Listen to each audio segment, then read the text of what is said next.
हर हर महादेव। मैं मंजू मिश्रा अपने YouTube channel पे आप सभी का स्वागत करती हूँ। आप लोग कैसे हैं? आशा करती हूँ कि बहुत अच्छे होंगे, स्वस्थ होंगे, मस्त होंगे। मैं भी बहुत अच्छी हूँ।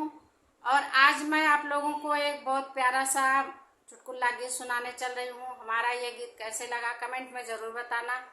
और जो मेरे चैनल पे नए हैं प्लीज़ हमारे चैनल को लाइक करें, सब्सक्राइब करें, ज़्यादा से ज़्यादा शेयर करें, सपोर्ट करें। जय श्री कृष्ण। फूलवा चूए मोरे आंगनवा के बटोरे नदी। फूलवा चूए मोरे आंगनवा के बटोरे नदी। के बटोरे नदी, के बटोरे नदी। फूलवा चूए मोरे आंगनवा के बटोरे नदी। फूलवा चूए मोरे आंगनवा के बटोरे नदी। चारी महीना नंदी गर्मी के दिन माँ, चारे महीना नंदी गर्मी के दिन माँ। तोहरे भैया बिन बेनियावा के डोलैये नदी। तोहरे भैया बिन बेनियावा के डोलैये नदी। फूलवा चूए मोरे आंगनवा के बटोरे नदी। फूलवा चूए मोरे आंगनवा के बटो नदी। के बटोरे नदी, के बटोरे नदी।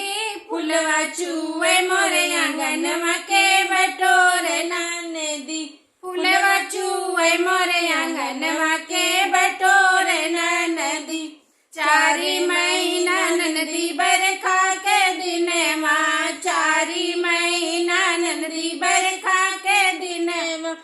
तोरे भैया बिन बंगलवा के छमैये नदी। तोरे भैया बिन बंगलवा के छमैये नदी।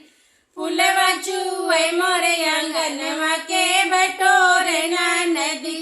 फूलवा चूए मोरे आंगनवा के बटोरे नदी। के बटोरे नदी, के बटोरे नदी। फूलवा चूए मोरे आंगनवा के बटोरे नदी। फूलवा चूए मोरे आंगनवा के बटोरे नदी। चारी महीना नंदी झंडे के दिन माँ, चारी महीना नंदी जाड़े के दिन माँ।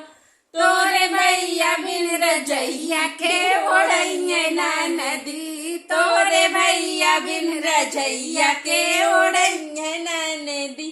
फूलवा चूए मोरे आंगनवा के बटोरे नदी।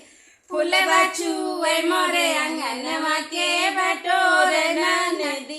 के बटोरे नदी, के बटोरे नदी। फूलवा चूए मोरे आंगनवा के बटोरे नदी। फूलवा चूए मोरे आंगनवा के बटोरे नदी। हमारा ये गीत कैसे लगा कमेंट में ज़रूर बताना।